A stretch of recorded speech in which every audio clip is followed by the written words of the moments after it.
Injil Lukas pasal 24 ayat 13 hingga ayat 35. Kita membacanya secara silih berganti. Saya membaca ayat 13, Bapak Ibu Saudara ayat 14. Kita bergantian seterusnya hingga ayat 35. Demikian sabda Tuhan. Yesus menampakkan diri di jalan ke Emmaus. Pada hari itu juga dua orang dari murid-murid Yesus pergi ke sebuah kampung bernama Emmaus yang terletak kira-kira 7 mil jauhnya dari Yerusalem.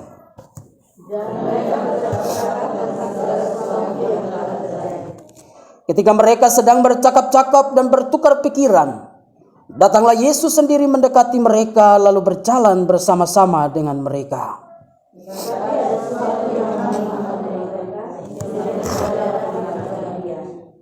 Yesus berkata kepada mereka, "Apakah yang kamu percakapkan sementara kamu berjalan?" Maka berhentilah mereka dengan muka muram.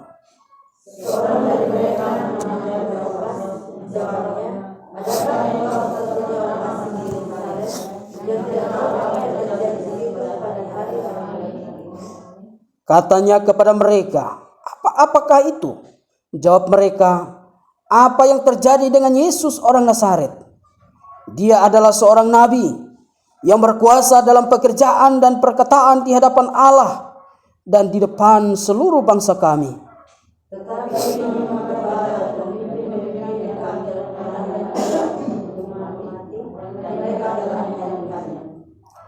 Padahal kami dahulu mengharapkan bahwa dialah yang datang untuk membebaskan bangsa Israel. Tetapi sementara itu telah lewat 3 hari sejak semuanya itu terjadi.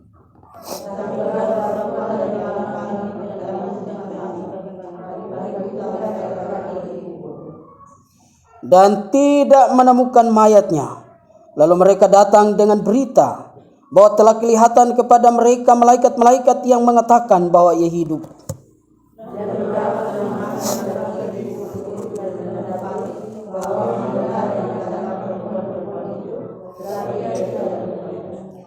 Lalu ia berkata kepada mereka, "Hai kamu orang bodoh, betapa lambannya hatimu, sehingga kamu tidak percaya segala sesuatu yang telah dikatakan para nabi.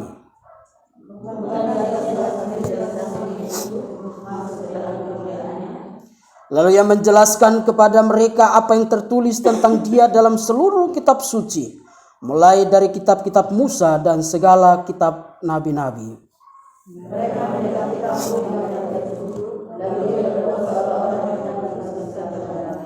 Tetapi mereka sangat mendesaknya, katanya, "Tinggallah bersama-sama dengan kami, sebab hari telah menjelang malam dan matahari hampir terbenam."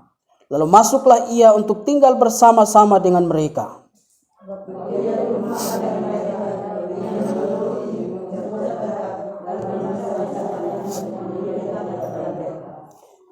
Ketika itu terbukalah mata mereka dan mereka pun mengenal dia. Tetapi ia lenyap dari tengah-tengah mereka.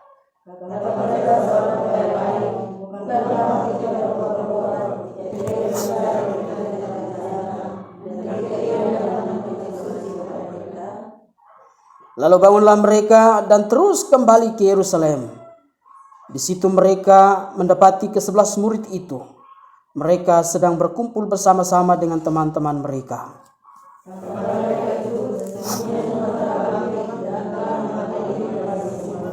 Lalu kedua orang itu pun menceritakan apa yang terjadi di tengah jalan dan bagaimana mereka mengenal dia pada waktu ia memecahkan roti. Puji Tuhan Bapak Ibu Saudara, demikian jauh pembacaan firman Tuhan bagi kita hari ini, dan tentunya yang berbahagia adalah kita semua yang sudah membaca, mendengar, terlebih bagi kita yang bukan hanya saja mendengar tetapi kita melakukan kebenaran firman Tuhan ini dalam kehidupan kita hari lepas hari. Bapak Ibu Saudara yang dikasihi oleh Tuhan, tema kita hari ini adalah peka terhadap kehadiran dan kehendak Kristus. Peka terhadap kehadiran dan kehendak Kristus. Pertanyaannya adalah mengapa kita harus peka terhadap kehadiran Yesus dalam hidup kita? Karena pada umumnya manusia tidak menyadari bahwa Yesus sebenarnya selalu menyertai kehidupan kita. Allah kita adalah Allah yang maha hadir. Ia selalu ada dan menyertai kehidupan kita dalam segala situasi.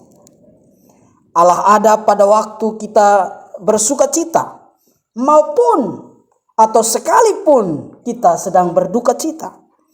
Allah ada pada waktu kita senang maupun pada waktu kita sedang susah. Allah ada pada waktu kita sukses, bahagia, maupun pada saat kita sedang putus asa, kecewa, dan hilang harapan. Allah ada dalam segala waktu dan apapun situasi dan kondisi hidup kita.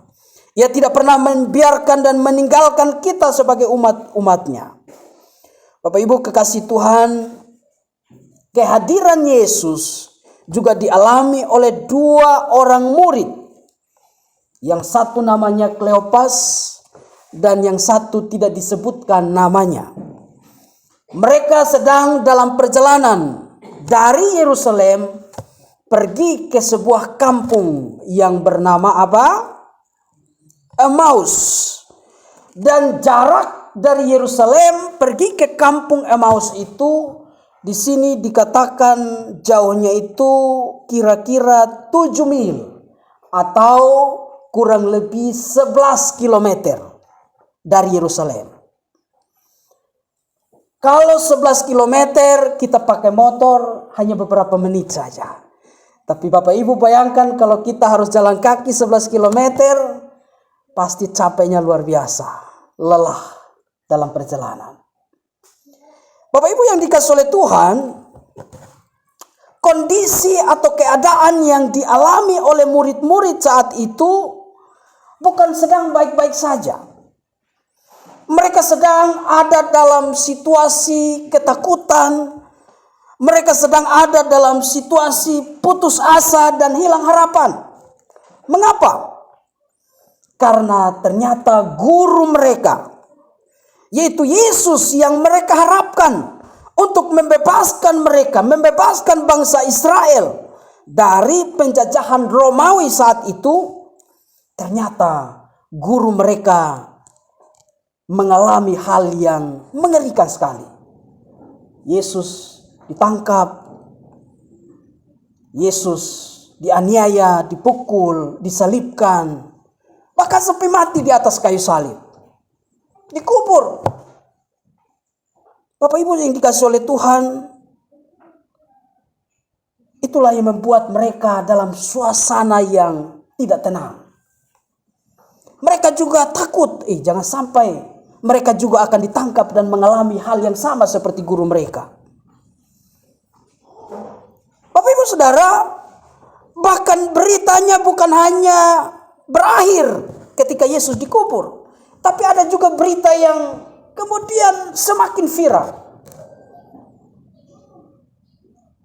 Ada berita yang mengejutkan, yaitu ibu-ibu, berasal dari ibu-ibu yang pagi-pagi buta mereka sudah pergi ke kubur, dan ternyata sampai di sana mereka tidak lagi menemukan mayat Yesus. Lalu ada malaikat Tuhan menampakkan diri kepada mereka dan memberitahu mereka bahwa Yesus bangkit, Yesus hidup. Demikian juga murid-murid yang pergi ke kubur menyaksikan bahwa kubur Yesus telah kosong. Itulah sebabnya Bapak Ibu, dua murid yang kita baca dalam konteks firman Tuhan ini, mereka sedang dalam perjalanan ke Emmaus, mereka sambil bercerita, bertukar pikiran tentang situasi yang terjadi pada waktu itu. Mereka bercakap-cakap tentang guru mereka yang mengalami hal yang mengerikan. Bapak Ibu Saudara yang dikasih oleh Tuhan, pada waktu mereka sedang bercakap-cakap, tiba-tiba Yesus datang dan berjalan bersama mereka. Tetapi Alkitab mencatat bahwa ada sesuatu yang menghalangi mata mereka Sehingga mereka tidak mengenal Yesus yang sedang berjalan bersama-sama mereka. Sehingga mereka menganggap Yesus yang sedang berjalan bersama mereka itu adalah orang asing. Bapak Ibu Saudara yang dikasihi oleh Tuhan. Lalu kemudian, kalau kita lihat di ayat 25 sampai ayat 27, Yesus kemudian menegur mereka. Kita lihat ayat 25 sampai ayat 27. Lalu ia berkata kepada mereka, "Hai kamu orang bodoh, betapa lambannya hatimu, sehingga kamu tidak percaya segala sesuatu yang telah dikatakan para nabi. Bukankah Mesias harus menderita semuanya itu untuk masuk ke dalam kemuliaannya?" Lalu ia menjelaskan kepada mereka apa yang tertulis tentang dia dalam seluruh kitab suci, mulai dari kitab Musa dan segala kitab nabi-nabi. Jadi di sini Yesus menegur mereka dan mengatakan kepada mereka sebagai orang yang bodoh, orang yang lamban untuk mengerti. Lalu kemudian Yesus mengajar kembali mereka tentang Mesias yang harus menderita untuk masuk dalam kemuliaannya. Lalu Yesus mengingatkan mereka tentang apa yang tertulis dalam kitab Musa dan kitab nabi-nabi. Selanjutnya, ketika mereka dekat kampung Emmaus itu, Yesus berbuat seolah-olah mau meneruskan perjalanannya. Tetapi dua murid ini mendesak Yesus supaya Yesus jangan pergi, tapi tinggal bersama-sama mereka. Kita lihat ayat 29. Ayat 29, tetapi mereka sangat mendesaknya, katanya, "Tinggallah bersama-sama dengan kami, sebab hari telah menjelang malam dan matahari hampir terbenam." Yesus kemudian masuk dan tinggal bersama mereka. Tetapi pada waktu mereka sedang makan, mereka melihat Yesus mengambil roti, mengucap berkat, memecah-mecahkannya, lalu membagikannya kepada mereka. Persis sama seperti malam sebelum Yesus diserahkan untuk ditangkap. Yesus melakukan hal yang sama. Pada saat itu terbukalah mata mereka dan mereka mengenal Yesus. Bahwa ternyata yang ada bersama-sama dengan mereka mulai dalam perjalanan sampai di dalam rumah itu ternyata adalah Yesus. Dan saat itu Yesus menghilang di antara mereka. Lalu kemudian kedua murid ini mereka bangun dan kembali ke Yerusalem. Dengan penuh berani mereka menjadi saksi kepada ke-11 murid yang lain yang sedang ada di Yerusalem. Bapak Ibu kekasih Tuhan, ini penjelasan teks firman Tuhan bagi kita. Sekarang apa pelajarannya bagi kita untuk kita bawa pulang dalam kehidupan beriman kita hari lepas hari? Pelajaran firman Tuhan bagi kita yang pertama adalah kita harus yakin dan percaya bahwa Yesus selalu hadir dan menyertai perjalanan kehidupan kita. Ia tidak membiarkan kita berjalan sendiri meskipun kita sedang ada di dalam situasi yang tidak baik. Meskipun kita sedang berada dalam situasi ketakutan, keputusasaan, atau sedang hilang harapan seperti yang dialami oleh Kleopas dan salah satu temannya yang tidak disebutkan namanya. Bapak Ibu Saudara, kenyataan hidup kita saat ini sebenarnya tidak jauh berbeda dengan kondisi para murid saat itu. Dalam perjalanan hidup kita kadang-kadang kita juga merasa kecewa. Kadang-kadang kita juga merasa putus asa. Kadang-kadang kita juga merasa tidak ada harapan. Bapak Ibu yang dikasihi oleh Tuhan, semuanya ini terjadi oleh karena berbagai persoalan hidup yang kita alami dalam kehidupan kita. Masalah keluarga, masalah sakit penyakit, masalah ekonomi, masa depan anak-anak, dan lain sebagainya. Ada masa-masa di mana kita merasa kita berjalan sendiri. Ada masa-masa di mana kita merasa Tuhan tidak bersama kita. Mungkin saat kita gagal, mungkin saat kita disakiti, kita merasa Tuhan tidak bersama kita. Saat harapan kita tidak sesuai kenyataan, kita merasa Tuhan tidak bersama kita. Bapak Ibu kekasih Tuhan, jangan biarkan semua ini menjadi penghalang di mata kita untuk melihat bahwa sesungguhnya Tuhan tidak pernah meninggalkan kita umatnya. Dia selalu ada bersama kita, walaupun seringkali kita lamban untuk menyadari kehadiran Yesus dalam hidup kita. Sama seperti para murid, keadaan situasi membuat mereka tidak mengerti bahwa ternyata yang sedang bersama mereka adalah Yesus. Hidup kita juga kadang-kadang seperti itu. Kehidupan kita yang penuh dengan berbagai persoalan hidup membuat kita seolah-olah merasa Tuhan tidak sedang bersama kita. Bapak Ibu Saudara yang dikasihi oleh Tuhan, Allah kita adalah Allah yang maha hadir. Tuhan tidak pernah meninggalkan kita umatnya. Dia selalu ada bersama kita, walaupun seringkali kita lambat untuk menyadari hal itu. Ia hadir melalui kesehatan. Ia hadir melalui kekuatan yang Ia berikan. Ia hadir melalui kaki yang tetap kokoh untuk melangkah di tengah rasa sakit, kegagalan dan keputusasaan hidup kita. Ia hadir melalui kehadiran orang yang mendoakan kita. Ia hadir melalui jawaban doa yang kita naikkan dengan penuh air mata. Bapak Ibu Saudara yang dikasihi oleh Tuhan, ini pelajaran pertama bagi kita. Kita harus yakin dan percaya bahwa Yesus selalu hadir dan menyertai perjalanan hidup kita. Hal yang kedua, kita harus peka untuk mengundang Yesus tinggal bersama kita. Poin pertama sudah jelas bahwa Yesus itu memang maha hadir. Tapi Ia juga menuntut kepekaan dari kita. Yesus menuntut respon kita terhadap kehadirannya. Seperti firman Tuhan yang kita baca ini. Kita melihat dalam firman Tuhan yang kita baca ini, ketika dekat kampung Emmaus, Yesus berbuat seolah-olah mau meneruskan perjalanan.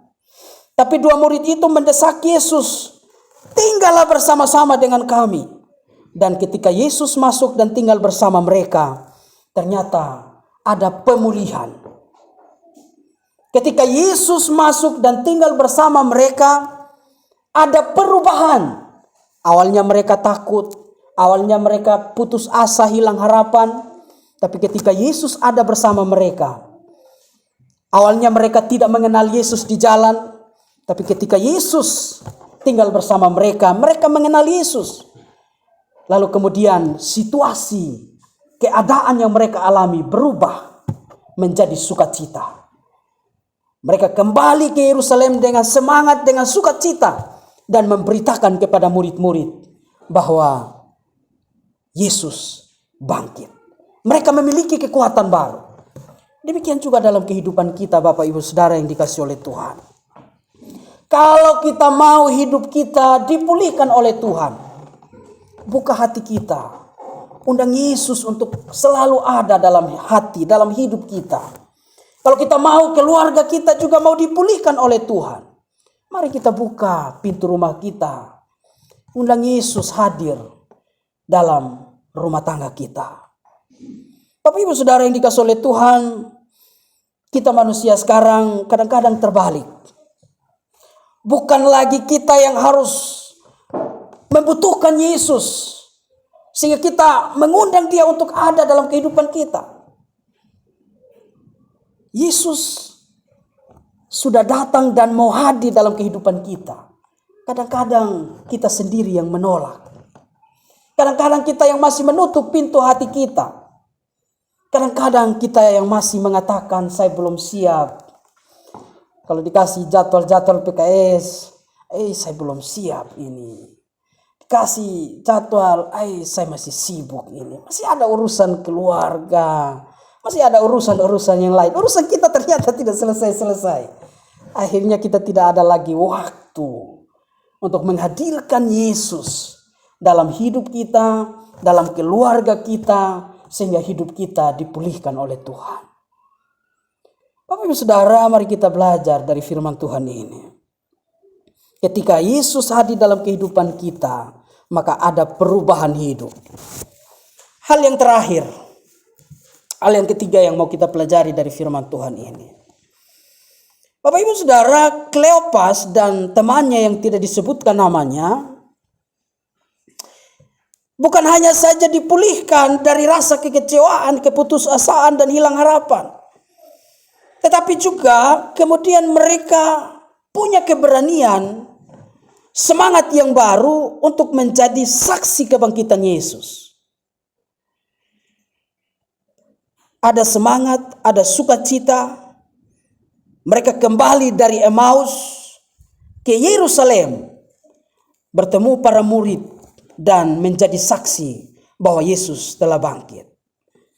Bapak Ibu kekasih Tuhan, demikian juga dalam kehidupan kita. Kita yang sudah merasakan kehadiran Yesus dalam hidup kita, kita harus menjadi saksi Kristus dimanapun kita berada. Kita harus memberitakan bahwa Yesus tidak mengakhiri hidupnya di dunia orang mati, tapi ia benar-benar bangkit dan naik ke sorga, dan akan datang kembali untuk menghakimi dunia ini, menghakimi kita manusia. Dan jika didapatinya ternyata kita setia, maka kita akan dibawa ke tempat di mana ia berada. Bapak Ibu Saudara yang dikasihi oleh Tuhan, karena itu melalui firman Tuhan ini, mari kita belajar. 3 hal penting sudah saya bagikan bagi kita hari ini. Yang pertama, kita harus yakin dan percaya bahwa Yesus selalu hadir dan menyertai perjalanan hidup kita. Yang kedua, kita harus peka untuk mengundang Yesus tinggal bersama kita dalam kehidupan pribadi kita maupun dalam kehidupan rumah tangga kita. Dan yang terakhir, kita harus punya semangat yang baru untuk menjadi saksi Kristus dimanapun kita berada. Tuhan memberkati kita dengan firman-Nya. Amin.